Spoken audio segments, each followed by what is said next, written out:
You ever notice how success changes the way people look at you? Not because they admire you, but because they remember what they said before you became untouchable. That's how this began. In a city drowned in wealth and ego, I stood alone, midnight blue gown shimmering under 1,000 chandeliers, listening to the laughter of people who once said I'd never make it. The air was thick with perfume, deception, and the faint metallic scent of power. They called it the Metropolitan Foundation Gala.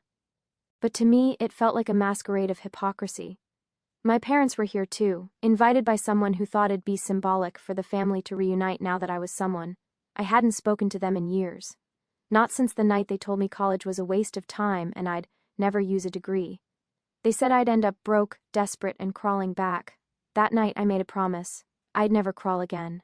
The strange thing about rising from ashes is that the fire never leaves you. You just learn how to aim it. And now, I could feel that old flame flicker beneath the diamonds, beneath the calm smile I wore for the cameras. Then my lawyer texted me 2 words that cracked the illusion wide open. They're suing. For what? For emotional damages. For betrayal of familial trust. For daring to succeed without their permission. The people who abandoned me now claimed ownership of my victories, like vultures circling gold instead of flesh. You see, when you start to climb, the world doesn't cheer, it studies you. It waits. And when you finally rise above the smoke, the same hands that pushed you down will reach up again, not to applaud but to drag you back. That's the first truth I learned about success. It's not about money, it's about control, and control is the oldest form of blood magic known to mankind, passed down through families, religions, institutions, and governments. It's why they don't teach you how to think, only what to think. It's why every system is built to keep you obedient, not powerful. My parents weren't unique. They were just playing a role in a centuries-old game, the manipulation of human potential. And I was about to show you, how deep that game goes. The truth isn't hidden, it's buried. And tonight we start digging. There's something no one tells you about power. It doesn't come from brilliance, it comes from obedience. The whole world runs on that illusion. People mistaking compliance for virtue, silence for wisdom, and fear for faith. When I walked away from my parents, I thought I was breaking free. I didn't realize I was stepping out of one control system straight into another. The academic world, college, universities, scholarships, wasn't built to awaken minds. It was built to measure how far you'd bend to the will of invisible architects. Grades weren't rewards for intelligence, they were marks of submission. Degrees weren't symbols of mastery, they were contracts of loyalty. My parents didn't want me educated. The system didn't want me free. Both sides needed something, obedience. And when I stopped giving it, both turned hostile. That's when I began to see the hidden architecture beneath everything, the ancient blueprint of hierarchy that stretches back to temples, bloodlines, and monarchies. The illusion of choice is the masterpiece of control. You're told to find your passion, but your options are curated. You're told to think critically, but your thoughts are pre-approved. The same universities that promise empowerment are funded by the same corporations that profit from your dependency. The same government that claims to liberate you is financed by the same banks that enslave you through debt. It's an ecosystem of mental capture. You think a degree makes you free? It makes you traceable, predictable, manageable. They know where you'll go, how much you'll earn, what you'll owe, and, most importantly, how to keep you afraid of losing it. My parents mocked my AMs because they were already programmed to worship hierarchy. They didn't reject me out of hate. They rejected the part of me that refused to kneel. And when I stopped living under their roof, I stopped living under their belief system. Freedom feels like exile at first, but it's only in exile that you see who built the cage. Tonight I want you to ask yourself, who benefits from your doubt? Who profits from your guilt? Who taught you to equate peace with submission? Because once you trace that thread back far enough, you'll realize this isn't about family, or school, or even society. It's about ancient forces that feed on obedience. Entities that survive not through violence, but through consent. And once you stop consenting, you become dangerous. Long before universities, before kingdoms, before the first coin was ever stamped, there were the priests. The original engineers of the human mind. They understood something terrifyingly simple, that whoever controls knowledge controls reality itself. They didn't need armies to dominate the masses. They used symbols, language, and ritual. They built temples that weren't just places of worship, they were laboratories of psychological control. They discovered that fear, when wrapped in the costume of holiness, could enslave even the strongest man. That was the birth of the first institution, the hierarchy of hidden knowledge. The priests learned to divide the world into two classes, the initiated and the ignorant.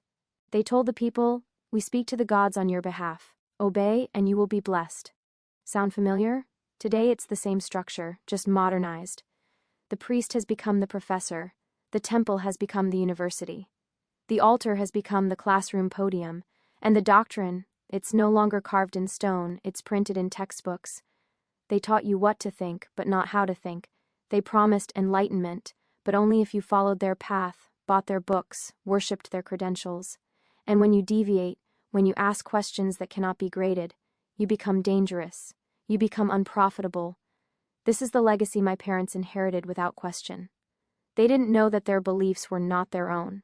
They were programmed, passed down from one generation of obedience to the next. When I told them I wanted to build something for myself, they didn't hear ambition. They heard rebellion against a sacred system. They feared what I might uncover if I truly learned, and they were right to fear it, because knowledge, real knowledge, doesn't make you comfortable. It makes you restless. It makes you aware of the invisible hands moving every piece of your life like a chessboard. You start to see that every social rule, every moral expectation, every responsible choice has a hidden beneficiary. You start to wonder, if this system wasn't built to make you free, what was it built to do? That's when you begin to see the truth, the forbidden truth, that education, religion, and even family loyalty all spring from the same ancient seed, obedience to power disguised as virtue. They mock your dreams because your dreams threaten their structure. They fear your success because it exposes their servitude. And once you understand that, the chains start to rattle. You think freedom means money? You think wealth means power? That's what they want you to believe. Because if they can make you chase freedom through currency, they never have to chain you. You'll chain yourself. After the priesthood came the merchants, the manipulators of value. They didn't control people through faith. They controlled them through need. They understood that if they could make you want, they'd never need to make you obey. That's where the modern economy was born, not as a system of trade, but as a system of captivity. Your education teaches you to specialize, not to understand. It trains you to fit into the gears of a vast, unseen machine that turns your time into raw fit for others. You get a degree, a job, a loan, a mortgage, all while thinking you're building a future. But you're not building, you're binding. Debt is the new altar, the bank is the new temple, and the priests who once chanted in Latin now speak in the language of credit scores, interest rates, and inflation. They wear suits instead of robes, but their mission hasn't changed, to extract your life energy in exchange for the illusion of stability. I saw it clearly when my parents sued me. It wasn't just about money, it was about ownership. They believed that because they gave me life, they were entitled to my success. But that's the lie of the entire system. The state says it owns you because you were born under its flag. Corporations say they own your time because they pay for it. Banks say they own your home because they lend you the money to live in it. Ownership is the oldest illusion of power. The truth is, no one owns anything. Everything is leased through fear. That's why people defend the very structures that enslave them. They'll tell you capitalism is freedom, religion is virtue, and tradition is safety, all while they drown in quiet desperation, paying invisible masters with every hour of their lives. Success in this system doesn't mean you've escaped. It just means your cage is made of gold. When I made my first million, I didn't feel liberated. I felt watched. Because the higher you climb, the closer you get to the eyes that built the tower. And those eyes never sleep. You start realizing the system doesn't fear your failure. It feeds on it. But it fears your awakening. Control used to be crude. A whip, a wall, a wound. It kept bodies in line but left minds untamed. And an untamed mind is a dangerous thing. So they evolved. They learned that the perfect prison has no bars, only beliefs. The new masters of control discovered something older than civilization itself. If you can define a man's self-worth, you don't have to restrain him. He'll restrain himself. They call it psychology now. But it began as sorcery. The first alchemists and temple scribes understood the mechanics of the human psyche long before science gave it a name. They learned how symbols could bypass logic and speak directly to the subconscious. A single image, a single word, a single phrase repeated often enough could turn free will into servitude. That's the secret the world still runs on. Advertising, religion, education, all built on repetition. The spell of familiarity. You don't believe because it's true. You believe because you've heard it 1,000 times. When my parents mocked me for chasing education, they weren't thinking. They were reciting, they were echoing the same ancient formula: shame the deviant, reward the obedient. They were loyal to the system that kept them small, and so are most people you meet. They guard their own cage and defend the hand that locked it. They tell you to be realistic, to stay humble, to know your place. But what they really mean is, don't wake me up. The system doesn't need to break your spirit. It just needs to convince you that your cage is home, that your struggle is noble, that your exhaustion is virtue. Every commercial you watch, every headline you scroll, every motivational quote that tells you to grind harder, they all whisper the same command: consume, conform, comply. You think you're becoming successful? No, you're being formatted. Freedom isn't about wealth or rebellion, it's about awareness. The moment you see the pattern, you can't unsee it. You begin to recognize how much of your life has been scripted, how much of your choice was engineered. That's the real forbidden knowledge. They don't fear your strength. They fear your clarity, because a clear mind is uncontrollable. You said, yes, confrontation is never about words. It's about presence. The first time my parents realized I was no longer their child in the way they imagined, they didn't scream, they didn't cry, they froze, because I had stepped into a space they could not enter, into clarity, into power, into unshakable awareness. Courtrooms, negotiations, and social circles are all theaters designed to make you doubt yourself. They expect you to stumble, to apologize, to shrink under the weight of expectation. I learned to hold the room with silence, to let their voices fill the space with their own desperation.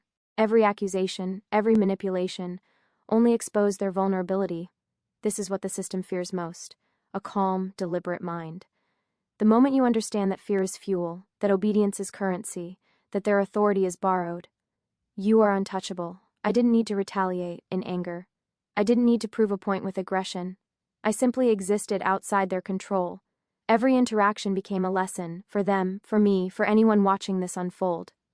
You cannot fight someone who no longer plays by the rules you inherited.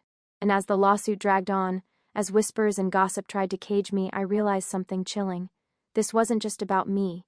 It was about breaking the cycle, breaking the pattern of fear that had dominated generations, breaking the system that taught obedience over power, compliance over wisdom.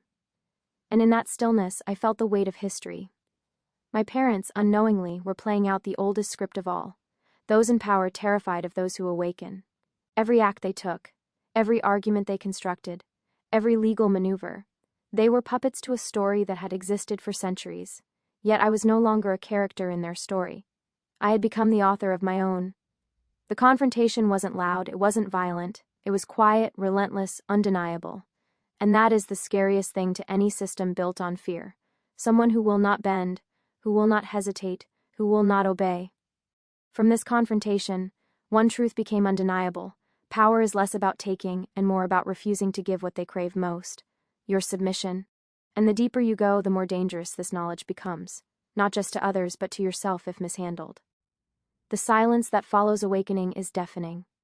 I stand alone, not because I am abandoned, but because I have chosen a path that few dare to walk.